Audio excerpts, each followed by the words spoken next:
But when you start to look at what can states do versus what our federal government can do, when you start talking about the amount of debt that our government has right now, they can't go to a gold standard right now. They can't afford to, but states can. It was Senator Loomis from Wyoming who got up and said, I'm going to write a bill, and here it is.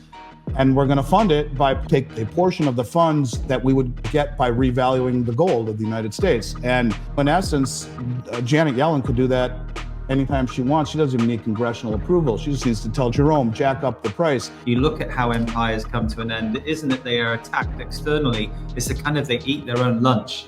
They turn in on themselves. And it's the US Fed that is the one that's been printing all this money. It's the government that's been weaponizing this currency one more time. I think, yes, there could be plans afoot to use this as an economic warfare technique. And there's lots of evidence to suggest that's the case. That tsunami of inflation that would hit our shores would send interest rates parabolic to compensate for hyperinflation, which blows up stocks, bonds, real estate, the banks, and the insurance companies. Bang, that's a Klaus Schwab Great Reset right there. You don't have to do that if you just jack gold up. And it is the one asset that every central bank in the world probably wouldn't bitch about because they all own it. And so it would enhance all of their balance sheets as well.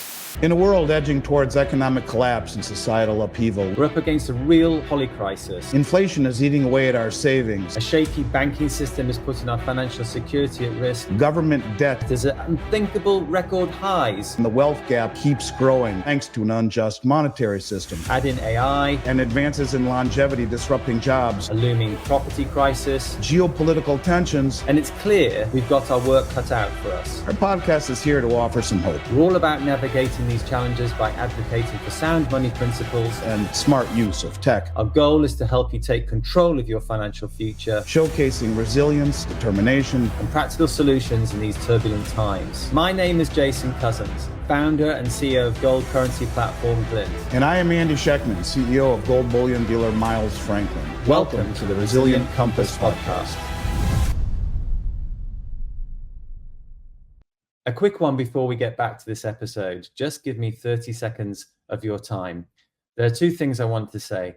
The first one is I want to say a big thank you to the army of you who already work with us as clients and who support our mission. And for those taking the time to tune in and listen to the show today, your support is very important. And secondly, we are just getting started. And if you like what we are doing, please hit the subscribe button and add your comments below. We need to know what matters to you.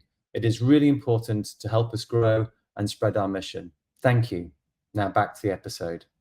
Hey everybody, my name is Jason Cozens and I'm here today with my co-host Andy Schectman as usual. But let's get started. Last week, I was lucky enough to be invited to a summit of US legislators from all across the United States, and they all convened in Texas. And today, I'm really excited to be joined by Mike Carter. Mike is one of the organizers of that event. He's the co-founder of the National Security Investment Consultant Institute and a partner at EWR-Media Holdings. He's an executive producer of Economic War Room with Kevin Freeman on Blaze TV. Some of you will be watching that from time to time. He's also the co-host of Pirate Money Radio on American Family Radio, and he's facilitating legislation now in 25 states, allowing state-based transactional gold and silver as legal tender. This is what we've all been waiting for. He and his business associates steward Liberty Hawk Ranch, where they operate a solution to action tank, developing real-world solutions that protect and enable liberty, security, and values. Yeah, very pleased to have you on the show, Mike. Great to be here with a couple other great thought leaders. Thank you. So yeah, I'd say God bless you, man. I never in my career, 34 years, would I have ever expected to see gold and silver being recognized by the states as legal tender. You have my utmost respect and admiration, and I just think that you're doing a great thing. Thank you. What started as an idea has truly turned into a movement. And Andy, with the business that you're in, you're probably seeing it as well. There's a tipping point of people concerned, of consumers and Americans across every state that are saying something doesn't feel right about what's going on with the economy right now. And they're seeing the political threats that are on the horizon and wanting to know, what do they do with their money? And they're trying to understand the gold and silver when maybe they've never been into that purchased it before. But we are seeing this whole idea started back when my business partner, Kevin Freeman, was a kid. He's one of those super smart people that was 11 years old and saw what's going off the gold standard, said this is wrong, and would work on policy issues at that age, but put together a great book, if I could just mention it, because this is a big part of what we're going to talk about today, Pirate Money, which has gone and really made it simple for people to understand what's happening today. The constitutional rights, Article 1, Section 10, states can have their own legal tender as long as it's backed by silver and gold. And then pairing that up with the technology that we've seen that Jason has with the Glint to make it easy for us to execute today. And we started out with 1 or 2 states, and now we've got more and more states calling us. We've had 25, 27 states, legislators that have called and said, hey, help us understand how we can make this happen in our state. So we've been helping to facilitate that. That's fantastic. Mike, history shows us that many great empires have collapsed to economic mismanagement and hubris. What ways do you think the United States is repeating some of these historical mistakes, and what lessons should we urgently apply? I think we're talking about it essentially, but yeah, where do you see us making those same mistakes again? We can look at civilizations that have collapsed, and we go all the way back to the Roman Empire, and we saw them debase their currency. The denarius went from 95% silver down to almost nothing. And as they did that, it hurt the working people, and they lost more and more of their power, and eventually things imploded. We've seen in Germany, Weimar Germany, where you've got the printing of money where it's literally trash, or Zimbabwe, where you got the, I think $1 million or 10 trillion Zimbabwe currency out there. When that happens, society can't exist. People are looking for ways to survive. How do you buy food? How do you do basic things? And through it all, there's one stable store of value, and it's really biblical, and that comes down to gold and silver. And so that's the beautiful part of what the founders put in our Constitution for such a time as this. You know, they hated fiat currency, and there's great quotes. You can see some of those in the book out there. And they believe that states should have the right to have their own legal tender, gold and silver. And that's in there for such a time as this. And that's what really makes what we're doing so exciting. The fact that it's in the Constitution, we see massive debt. We see all the things that are coming on against the dollar right now. Now is the time for states to be looking and saying, okay, what do we do to make sure there's a safety valve? And that's not to take away from the dollar. We hope the dollar is always strong.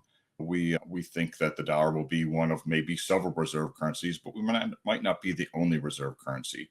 And when that happens and there becomes more of a massive printing of money because people aren't buying our bonds, we want to make sure people have an out to say, okay, I've got this ready money over here in gold or silver that I can spend in case I need it. But when things stabilize again, I can move back to dollars and the economy will flow as it always has.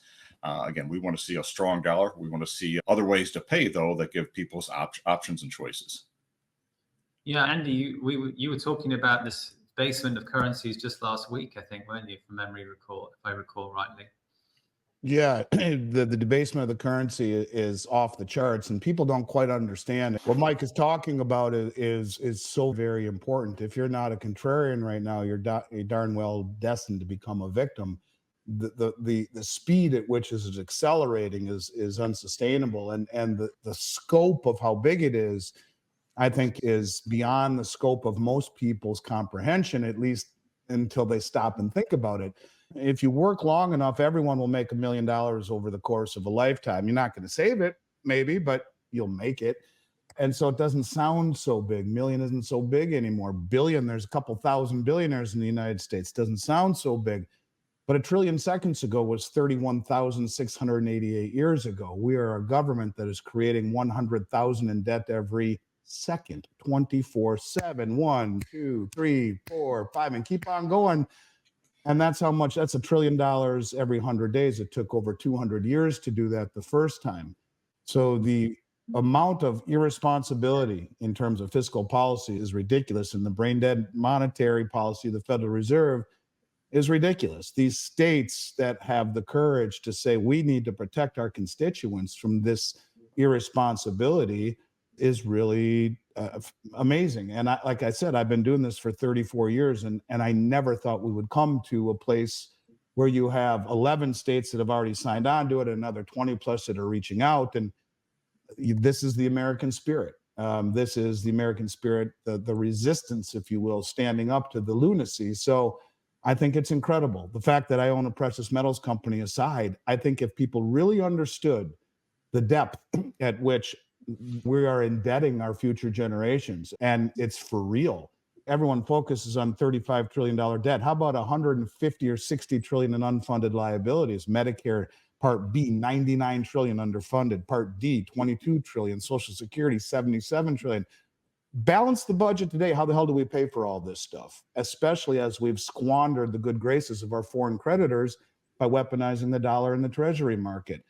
If you are fully invested in dollars, you're damn well destined to go broke. So what Mike is talking about is far more important than I think the average person would understand. It's given people a shot and states a shot to break free from this craziness.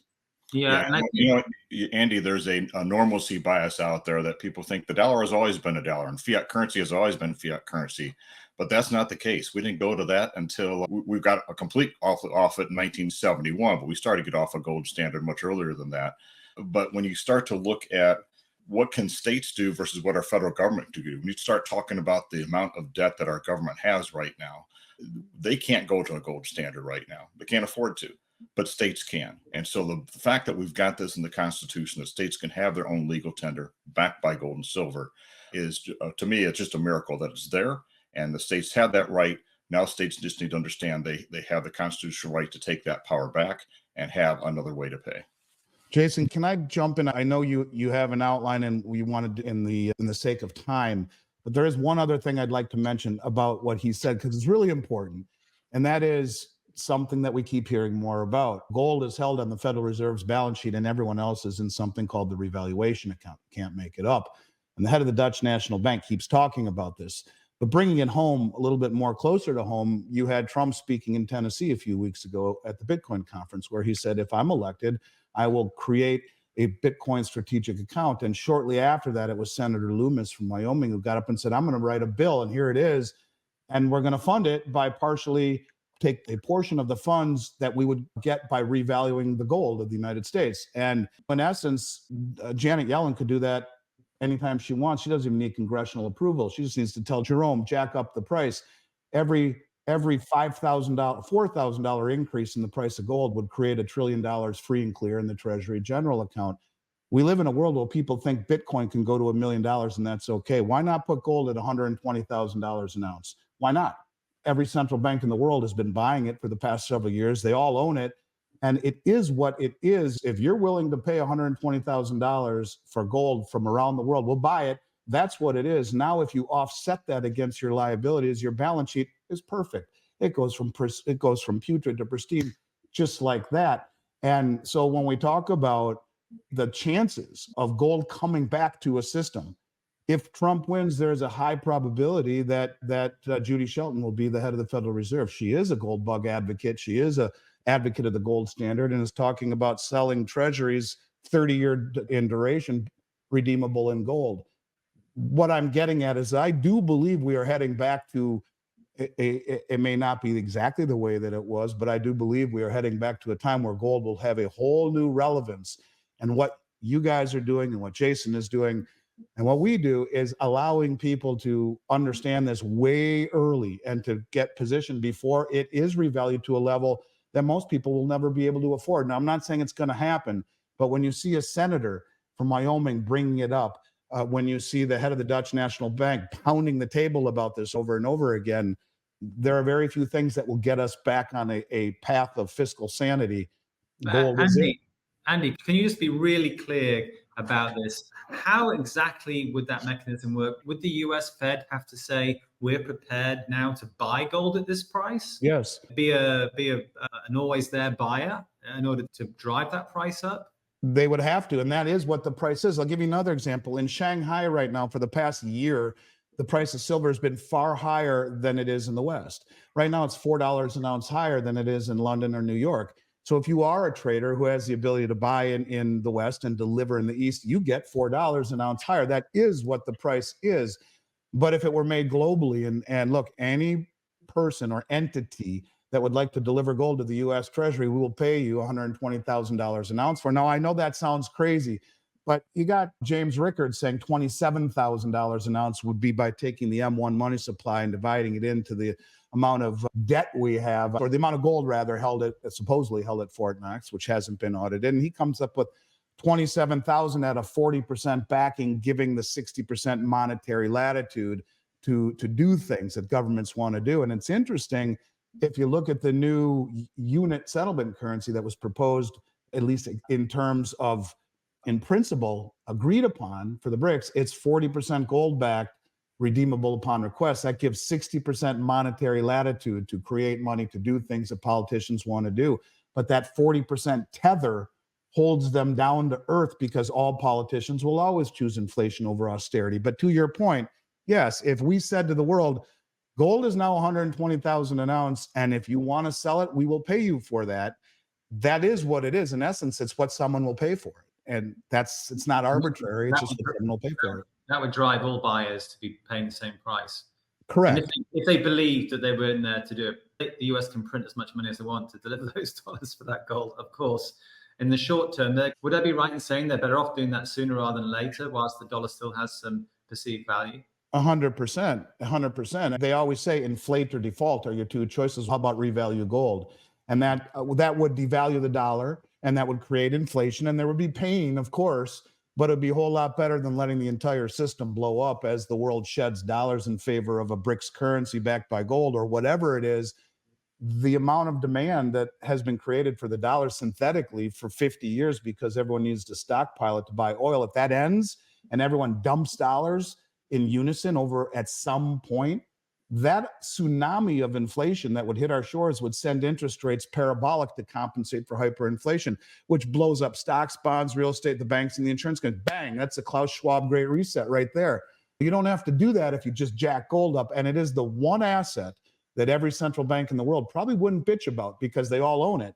And so it would enhance all of their balance sheets as well. So I'm not saying it's going to happen. But when you hear the head of the Dutch National Bank say it over and over again, and now a senator from Wyoming say, this is how we fund our Bitcoin strategic account by revaluing the gold and taking some of those proceeds, it's not as far off and wacko as some may think. It's actually floating into the ether. And while I'll say that we like Bitcoin, I wish I would have bought Bitcoin and all that stuff.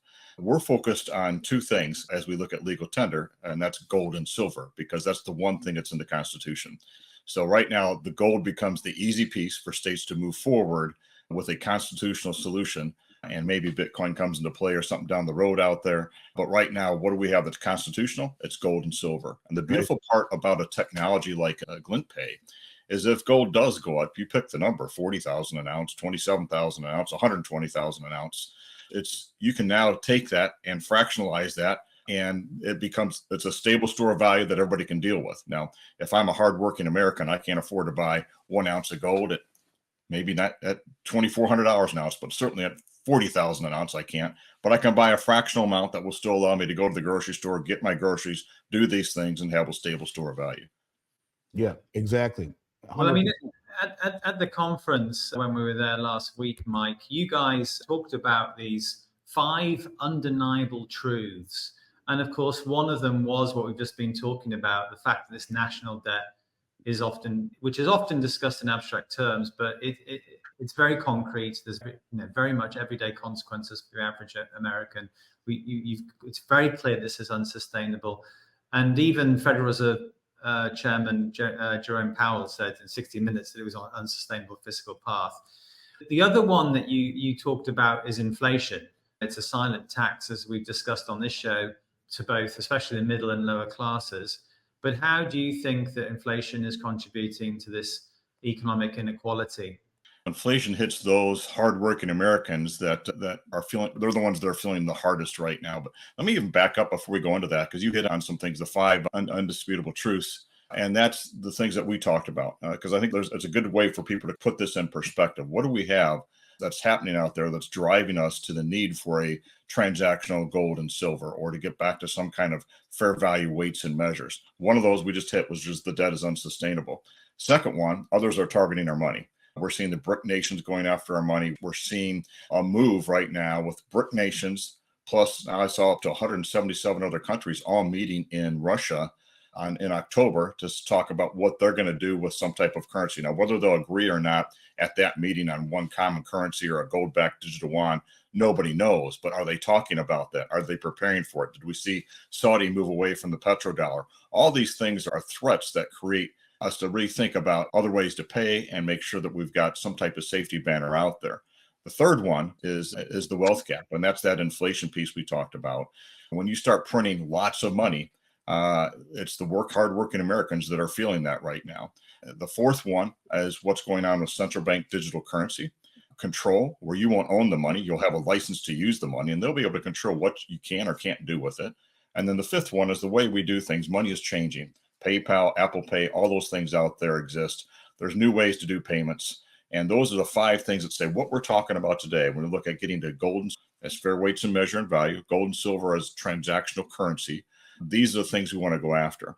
Now, if we want to go into kind of a deeper dive on this wealth gap, and Jason, you've said it better than me when you shared with us about the Cantillon effect, and I thought that was genius. Maybe you start out with that, because I think that sums up the best way. Yeah, those closest to the money supply, I've said it on this show before, those closest to the money supply benefit disproportionately from those further away. Of course, governments are the first ones to benefit from it because they can promise unsustainable things to the electorate because they can simply print money to be able to put those things into place. And that's why we've seen this mountain of debt pile up, because of the ability for them to print money. So they're the first ones to benefit from that. The second group of people are the banks, of course, when we need our banks to operate and function, but they're the ones that benefit next. They're able to make money out of the money they print out of thin air, literally on their keyboard. They tap the buttons, and they make money, and that money is lent out, and they make money on that monopoly money that they've just created.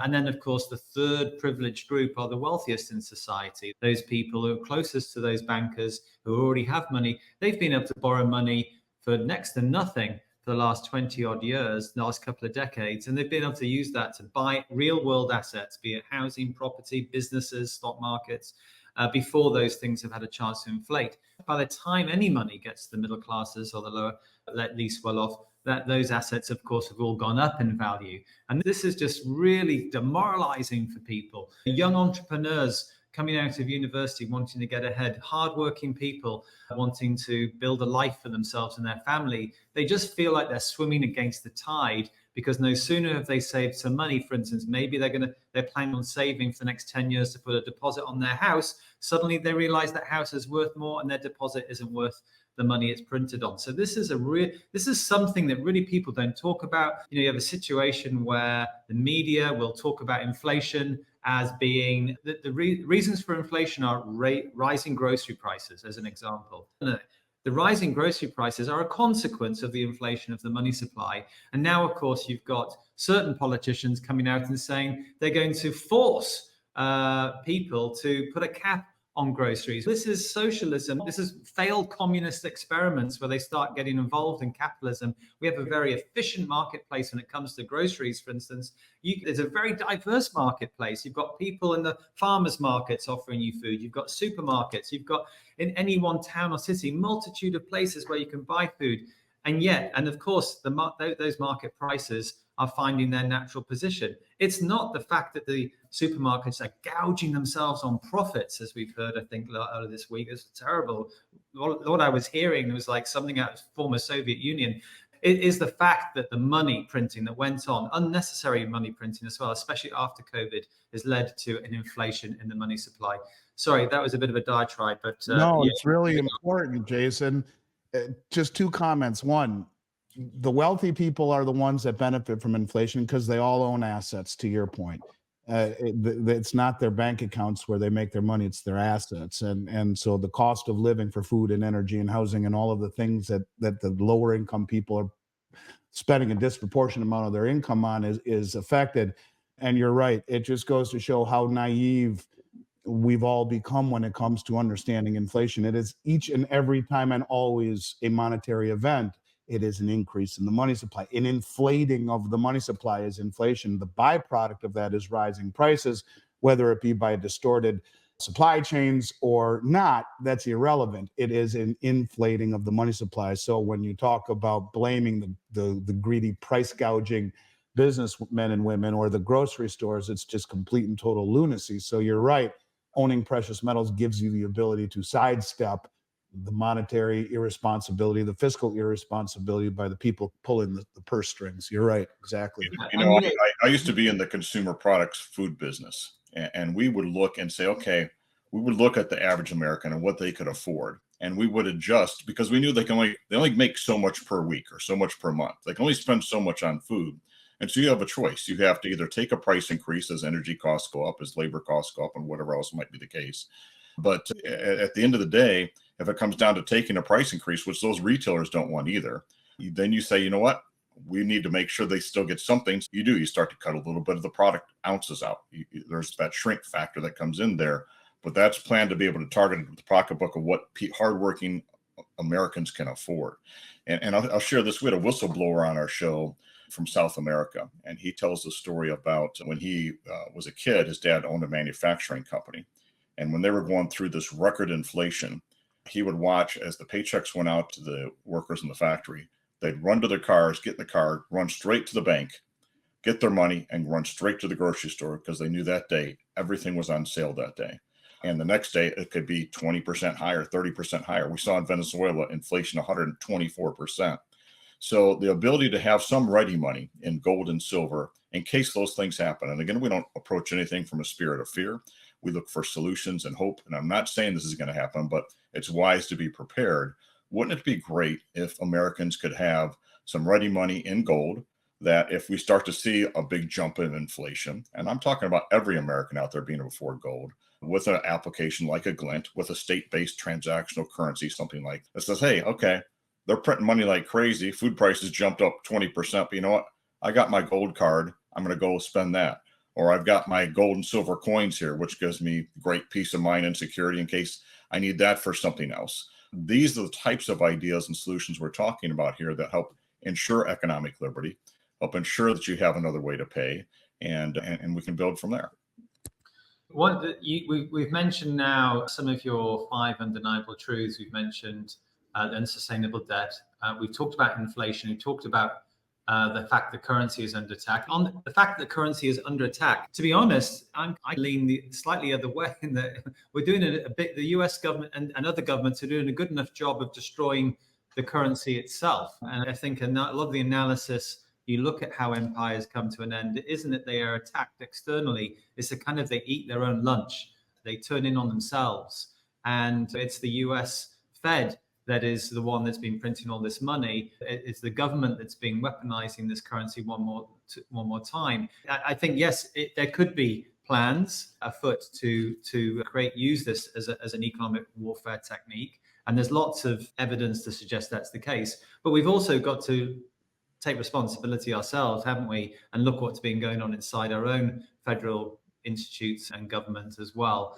And I think that the corruption of our money has also led to a corruption of our morals. We have a situation now where society is really unhealthily focused on the commoditization, on things. People these days are obsessed. You combine it with technology, with things like Instagram and social media. We have a whole generation of young people who have been brought up focused on the life they would like to live. And that this is all based on free and loose monetary policy, if you ask me.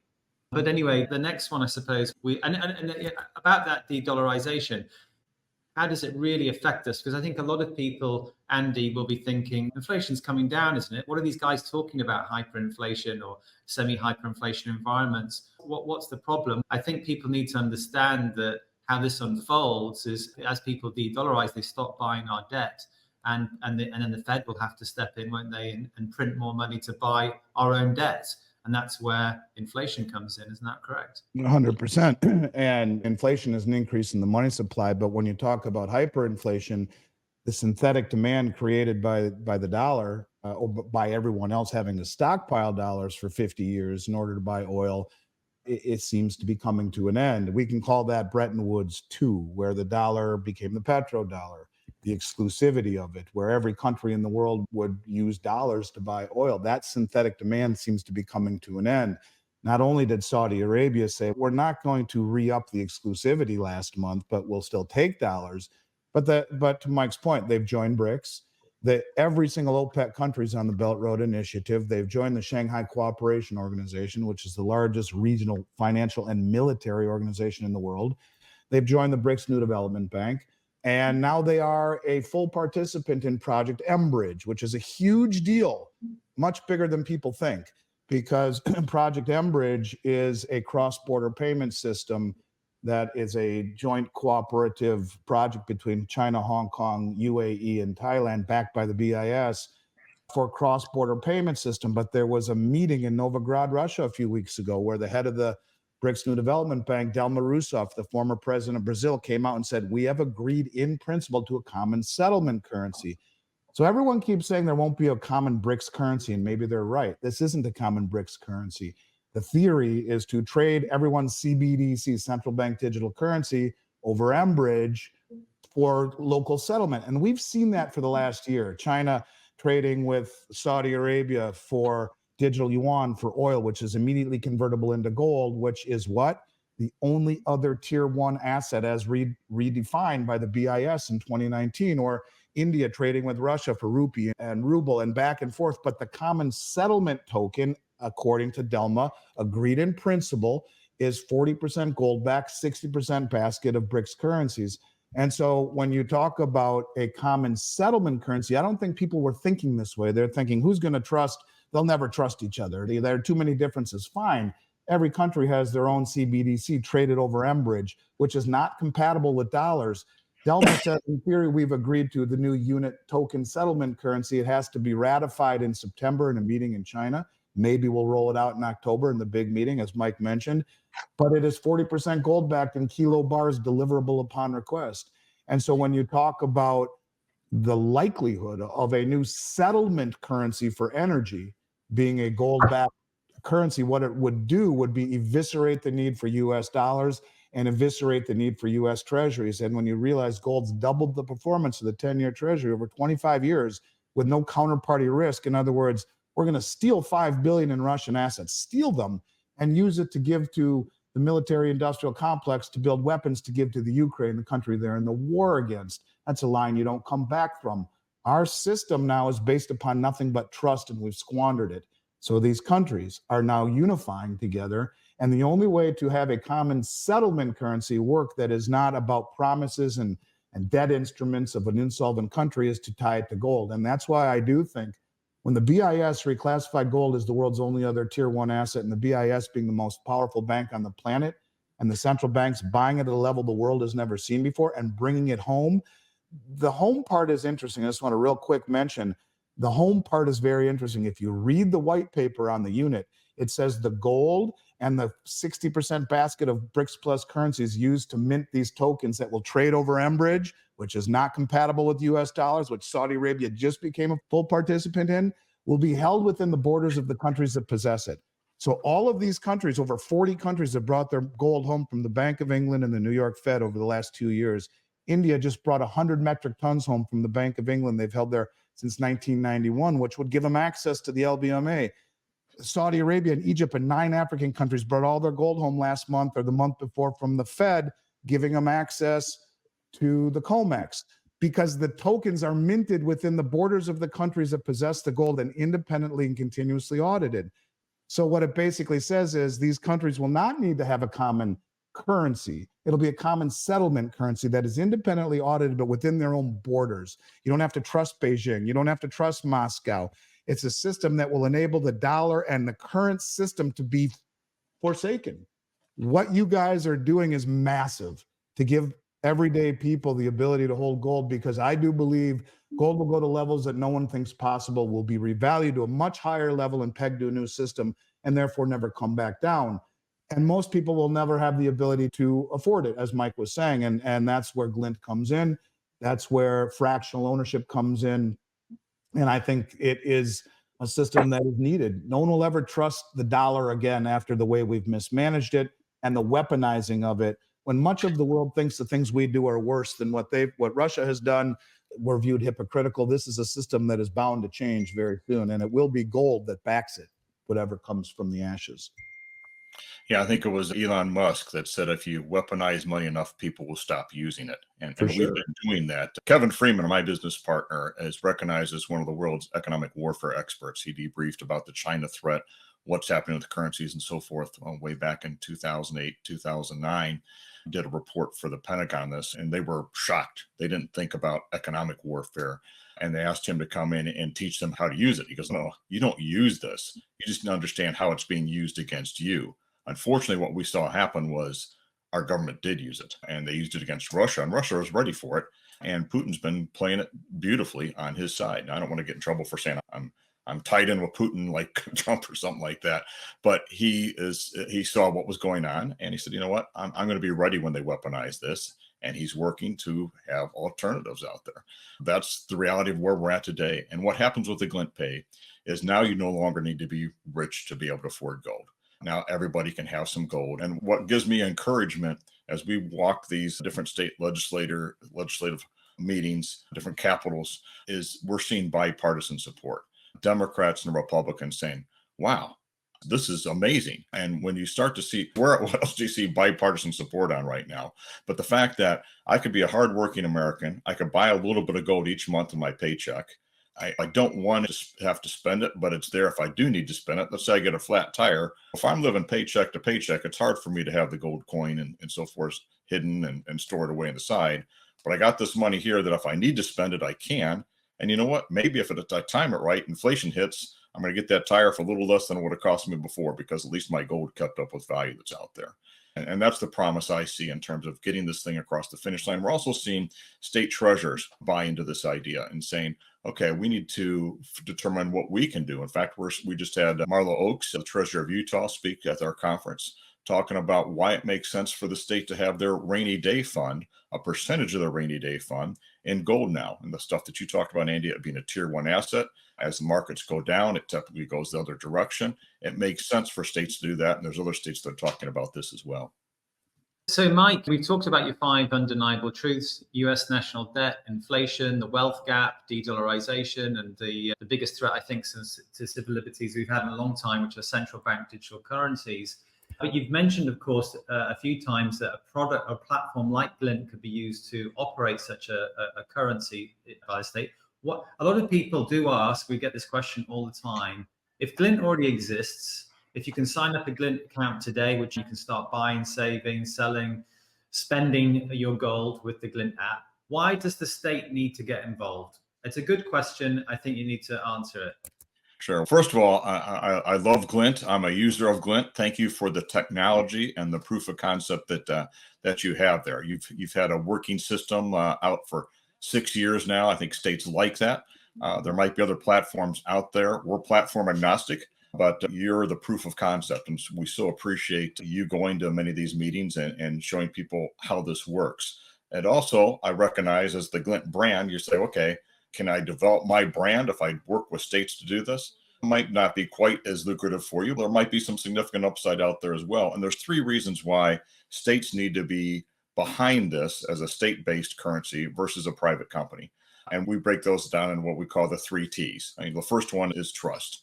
When I talk to a lot of consumers, and I get calls all the time from people on our show, we have a show on Blaze TV, Economic War Room. What do I do with my money? How do I buy gold? I don't know how to buy gold. I don't know who to trust to buy gold. Andy, great to meet you. You sound like you're a great reputable source. We need to continue. Now, we don't take any gold sponsors. We're trying to stay agnostic on everything, but I like to know credible sources where people can buy that gold, but they don't know how to buy the gold. They don't know if the gold they're going to get is real, if they buy it online and so forth. They don't know who to trust. They don't know where to store it. All of a sudden, now, if a state comes and says, this is a state-based currency, if the state of Texas gets this legislation done, do I trust Texas? Yeah. Do I like the fact that they've already got a bullion depository built? We had the Texas Bullion Depository built in Leander, Texas. It's built like Fort Knox or better. We got a flag out front that says, come and take it. We got the challenge out. Can I store it there safely and trust that? Absolutely. These are the types of things that give people confidence that, okay, I can trust and I can do something with this. The second one is taxation. And we're not tax professionals, but everything we look at, the way that you define how does taxation work, what makes functional currency. The IRS code says if you can buy a stick of gum with this, if you can pay for your car with it, if you can pay taxes with it, it becomes functional currency. Gold bullion and coins have typically been collectibles, and those are taxed at a 28% tax rate based upon capital gains. That's more than stocks. Stocks are at 20%. We don't think there should be that penalty, but especially if you've got transactional gold that's serving as currency, then it should not be taxed. And we believe that once it becomes state-based functional currency, that you will not have taxes on it, and that's the way currency should function. And then finally, the third one is taking. Unfortunately, in the 1930s, Franklin Roosevelt came out with Executive Order 6102, and he said, you know what? Every person needs to turn in their gold to the Federal Reserve because their excuse was there's not enough velocity. We got to get the economy going. And you were legally required, if you had gold, to turn that in. Now, they didn't say states had to turn in their gold, but individuals did. And the government was nice enough to buy that gold, or the Federal Reserve, at $20 an ounce. And I think a year later, they sold it at $34 an ounce. That was a nice uptake for them. But we believe that we eliminate that taking because now this is a state currency. And if it is challenged, I want to have some AGs that will be behind this that say, you know what, you're not going to do that. In Texas, we just saw AG Paxton sued Facebook and won for $1.4 billion. I like the power of a state behind this, saying, no, this is our currency, this is our gold and silver, and you can't take it. So 3 T's: trust, taxes, and taking. That's why we think the states need to be involved with this. And what's also interesting, we've had 25, 26 states reach out to us now that we're working with. But it's interesting we were just looking at the size of the economy of the first 13 states that kind of signed up or said, hey, help us with this thing. 13 states, mentioning like 13 colonies. But those 13 states would be the third largest economy in the world dealing with gold and silver if this were to happen. And if we get treasurers working and talking with each other, and we're working across state lines to make this easy, much like a toll tag, I can drive my car from Texas to Florida on the same toll tag, and the states interchange that and so forth. That becomes the big idea. Again, this is an idea that's real. It's constitutional. The technology is there to do it today. The need is there to do it today. And it's the right thing as we fight for economic liberty out there. And I believe we will get it passed as we move into this 2025 legislative session. We have multiple states that are queued up that look very encouraging. Now, that being said, it's politics and politics. There's always somebody that's trying to stop it or step in somewhere else. But there's a part of me, and this might be naive, I think maybe even the Federal Reserve likes it because we provide that safety valve when things get a little bit crazy. That can help keep the dollar strong, but also give people an option to pay with the transactional gold and silver. And we also see those people getting into the market. Andy, to your point and what you do, those same people are saying, okay, I want my ready money I can spend here, but I want to hold on to some gold and silver and have it in my physical hands. I like knowing that I can have that. The way legislation is being written out there, we're also allowing that if things get crazy and you want to go pick up your deposits at the Texas Bullion Depository, you can take your printed receipts down there and they will pay you in gold and silver to do that. So they can hold it for you for now for your ready money.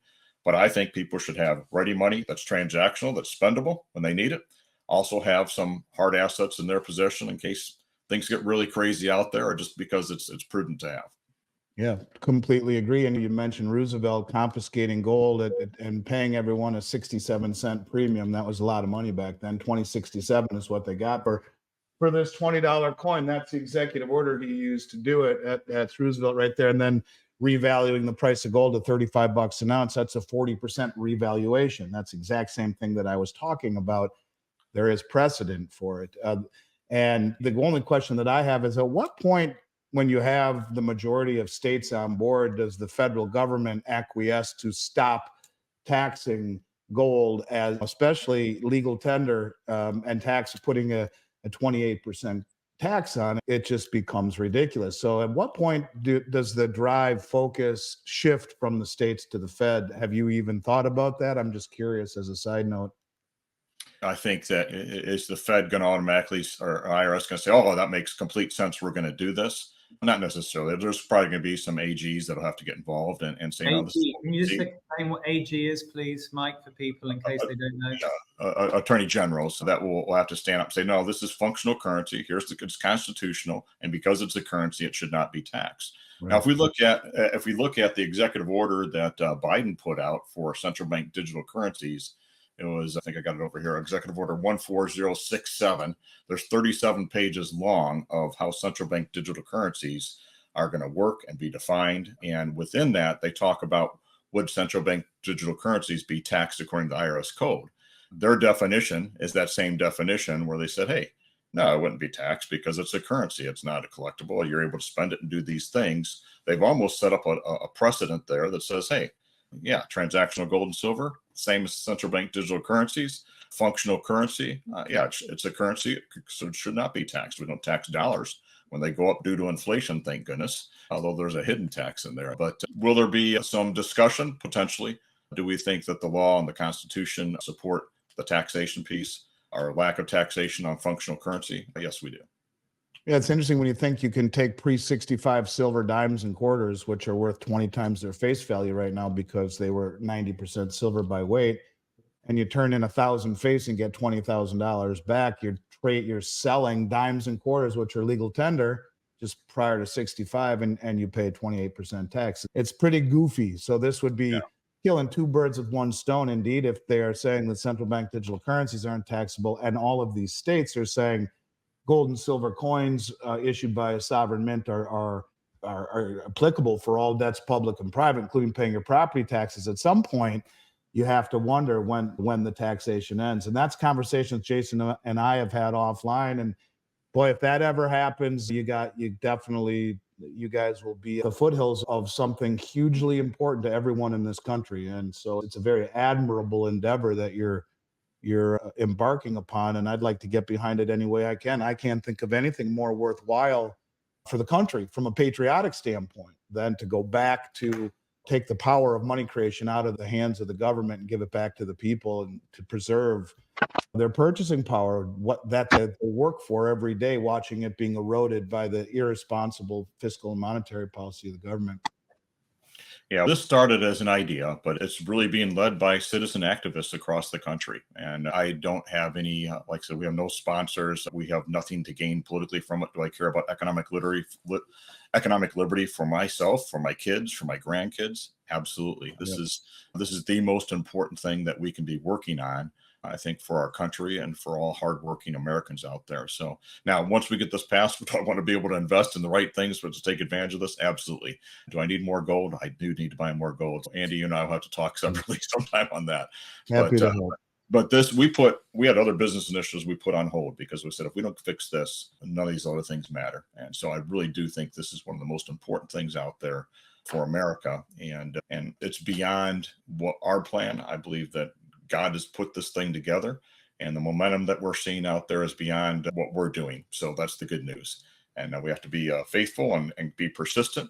And we need, if you have a state that you're in and you say, man, why isn't my state legislator doing this? Call them up, send them to transactionalgold.com. That's a website that kind of gives them a top line history from last year. I haven't really updated anything as we go into next year. Make sure they get the book Pirate Money, or listen to our radio show, piratemoneyradio.com. We'll have a podcast on that. But get up to speed on this, and then help your legislators get up to speed. We're putting together materials and support materials and helping legislators to get this across the finish line. And in Texas, it was on the Republican platform for Texas. This was made as the top 10 platform priorities. We had a proposition in Texas. Do we want to make gold and silver transactional, making use of the bullion depository that we already had built here? 76.5% of the people voted and said yes, they wanted. That was all organic. We didn't do any marketing. We have no money to do any of that stuff. Again, we're just facilitating. We're facilitators, facilitating this legislation, bringing thought leaders like yourselves together and say, all right, how do we make sure that we get back to what our founders put in there? We call it the Pirate Money Clause, Article 1, Section 10 of the Constitution, to execute that and give people freedom and economic liberty. What's interesting, these bills here say payable to the bearer on demand in gold coin, which represented a $20 gold coin here. And they did that because carrying gold coins around was cumbersome. The technology that Glint possesses is the exact same thing, only it's on your cell phone. And I have been with Jason at lunch in London, and I was so blown away by the efficiency of the platform, how he could pay for our lunch using his credit card, and bang, just like that, it just decreased the proportion amount of gold in real time on his phone in his holdings in Zurich. It was amazing. The technology is amazing. And in reality, it addresses the same thing that the gold certificates addressed way back when. You may not want to walk around with a pocket full of gold, but everyone has an iPhone. and the ability to utilize it, to access it, is amazing. The technology that Jason and Glint have put together is beyond admirable. It's incredibly efficient and easy. I'm not a tech wizard, and I downloaded the app and funded it in 7 minutes. And it's very cool. There is a marriage to be had between your ideology and Jason's technology, the Glint technology. It's when you think about it, it's limitless in terms of where this could actually go. So big kudos to you guys for doing what you're doing. If more people were like you, this country would be a whole lot better off. Definitely my respect, and it's great to meet you. The good news is we have Americans across the country that are rallying together, standing together. That's the way you do this thing. It's not any one person's idea. This is all of us standing together and saying, hey, this is an idea that works. And what you just shared in terms of certificates versus coins, in chapter 6 and 7, that book, Pirate Money, we address all the Supreme Court precedents that also support this. So people are amazed when they find out, first of all, it's in the Constitution. Second, there's Supreme Court precedents that support it. And then third, there's a technology to actually do this today. And I believe that alone is miraculous. So. As do I. It really is an amazing grassroots initiative that I know you have been fundamental in helping stimulate and support. I think great respect out to you guys. But yeah, thanks for coming on the show, Mike. Maybe we'll get you back when Mark or one of the other legislators comes on the show sometime in the next few weeks. Yeah, keep doing what you're doing, man. That's incredible. And it's one of the only things that I think that will reignite the engine of integrity and of respect of this country, because we've squandered it so far in the way that we've handled our affairs monetarily. And going back to the grassroots, going back to the Constitution, and having a vehicle to be able to do it like Glint, it's really very cool. And my head is spinning right now thinking of the possibilities. But it starts with people like you that are going back to the States and having them all recognize what money really is. And so again, thanks. It's been great to meet you, and I hope to pick up where we left off real soon. But Great Mike, to meet you. Mike, I've noticed the one thing that I have seen is the sacrifice that you guys are making, not just yourselves, but also all the legislators in these different states. And I do want the viewers to say, look, if this is what you want, if you do want sound money, if you want a second authorized currency of the United States of America to be a sound money, you have to get behind this. You mustn't just watch this video and just go on to your next thing. You've got to stop, and you must support this initiative. You've got to support those legislators, some of them of which have been out. They're up against sometimes their own party members who are trying to outvote them in their elections. And these are the guys and the ladies who are trying to actually get this passed. They're the ones who are fighting. They've got ordinary jobs. They've got to look after their family, and yet they sacrifice a huge amount of their time. And they're picking really hard problems like our money and our currency, which underpins everything we do in society. They're picking that problem. It's a huge issue. They need your support. So, Mike, how do they give them support? How do they give you support? I think the best thing to do is get educated. And if you go to economicwarroom.com, again, economicwarroom.com, you can sign up. Once a week, we do a show on Blaze TV. We make that free to everybody. We also do Pirate Money Radio. We'll send you one email a week that has that. And we have battle plans. We've got over 307 economic show episodes we've done, and battle plans with each one of those with backup links. We probably have 10, probably 15 different shows and topics we've done within those battle plans. You can download for free and learn about this. And then reach out to your legislators. Keep putting pressure on them to have them reach out to me. And happy to talk with anybody that we can help support on these. The legislators that are moving this, though, this reminds me so much of our founders. These are people that are willing to put their lives, fortunes, and sacred honor on the line to say, you know what, this is important. We've got to get this done. And they're standing strong. And I'm just encouraged by the leaders that we have and people that care about liberty, economic liberty. We're all about supporting liberty, security, and Judeo-Christian values. And I'm just encouraged to see the people that are coming together to make this happen. And that's why, because I believe it's bigger than us, I have great hope for what's ahead, and appreciate the technology, Jason, that you've got for such a time as this.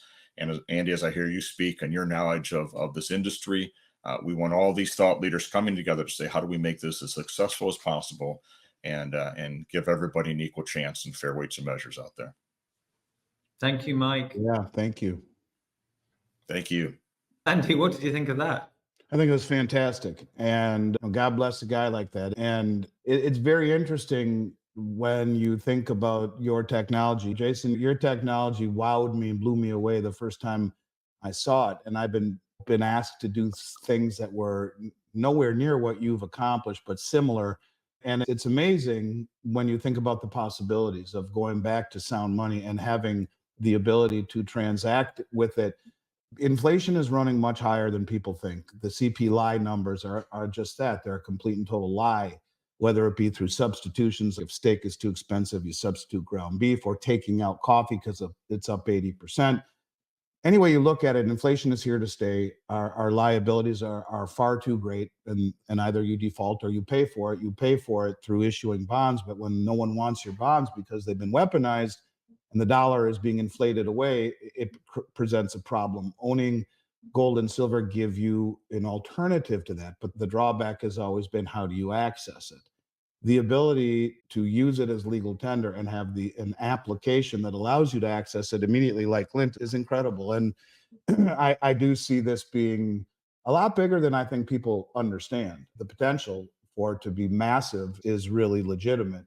And I think it is the only way that people can protect themselves against what ultimately will be a continued evisceration of the value of the dollar.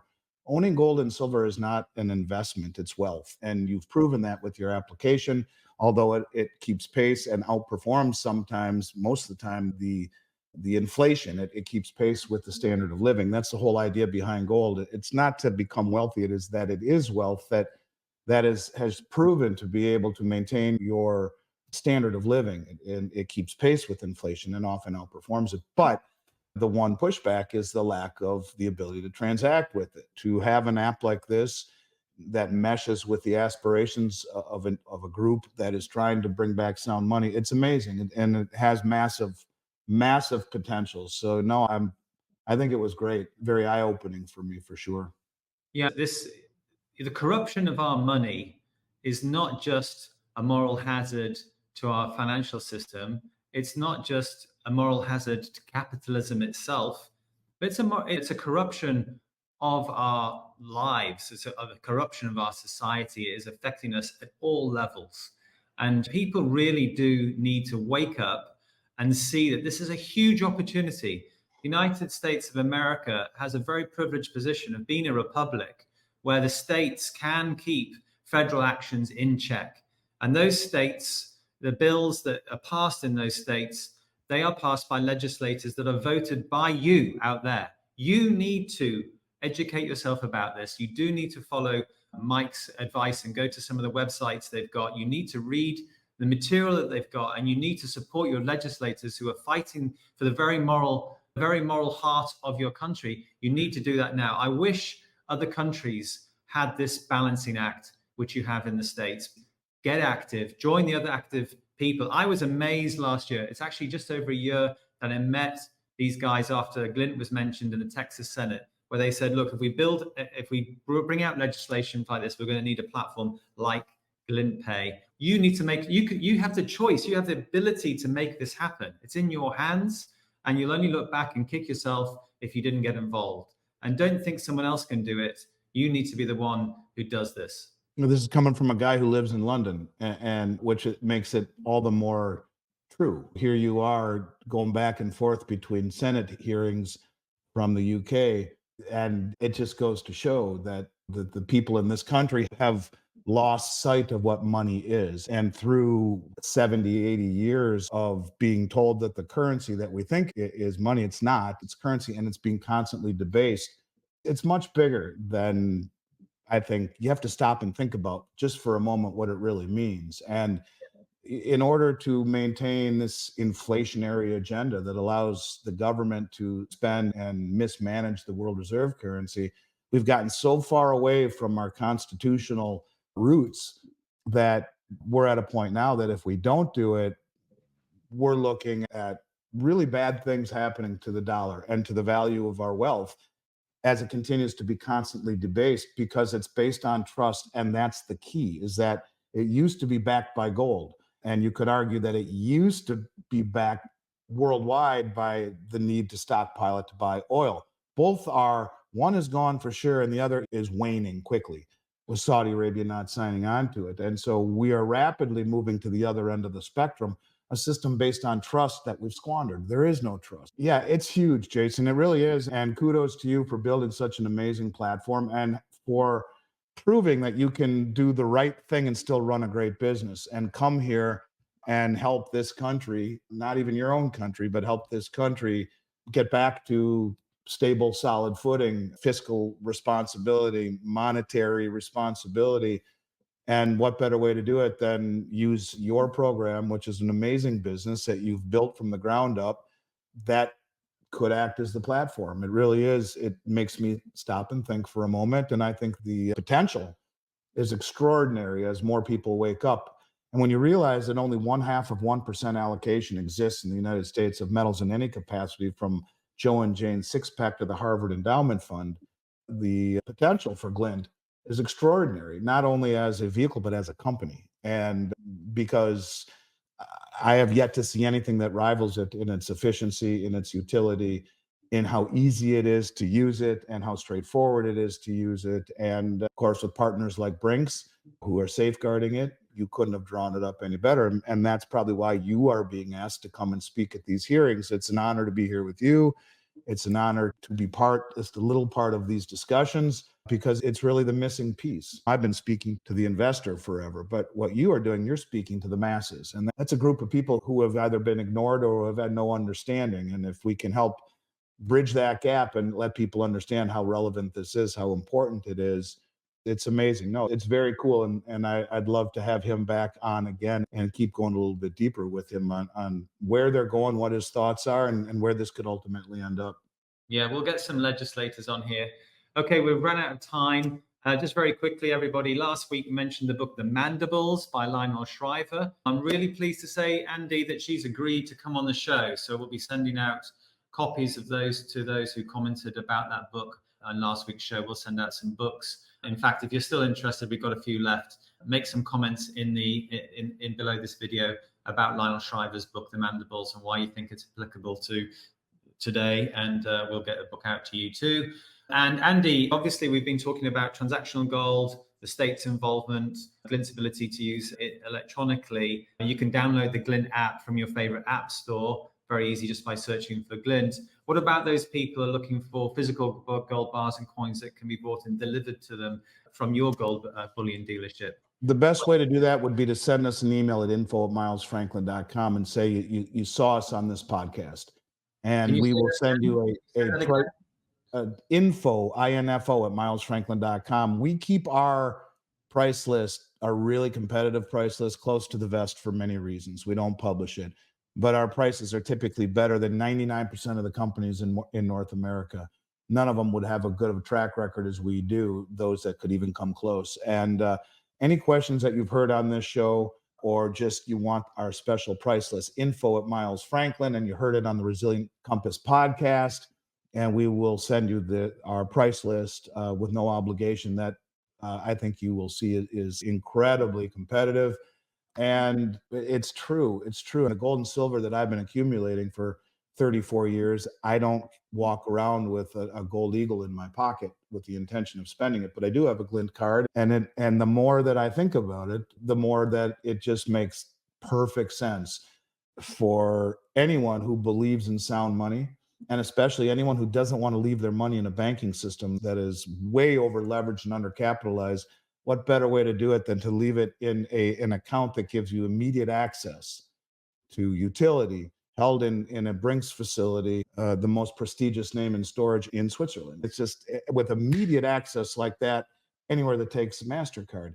It's genius, and it kills many birds with one stone. So yeah, whether you want to buy physical gold through a company like mine or transactional gold through Glint, it's just important to realize it's time to think, I guess you could say, unconventional times call for unconventional thought, and conventional thought, like leaving your money in a bank and being heavily invested in dollars, these are things that need to be reevaluated. And I think between the two of us, Jason, not only do we make a good team, in many ways, I think our products and what we offered the public also helps on many different levels. Like I said, it's an honor to be here. Always look forward to coming back, and we'll reach out to some of the thought leaders that I transact with and communicate with on a continuing basis and bring them on the show. And we'll turn this into something special where people can get real information instead of being led to the wrong pasture, if you will, with the rest of the sheep. In any case, it's always good to be here with you, buddy, and I look forward to picking up where we left off next week. Always great to be with you, Andy. Can't wait to see you in Florida, hopefully in the next couple of months. But it's goodbye from me, Jason Cozens, and Andy. See you later. See you soon. Take care, guys. Thank you.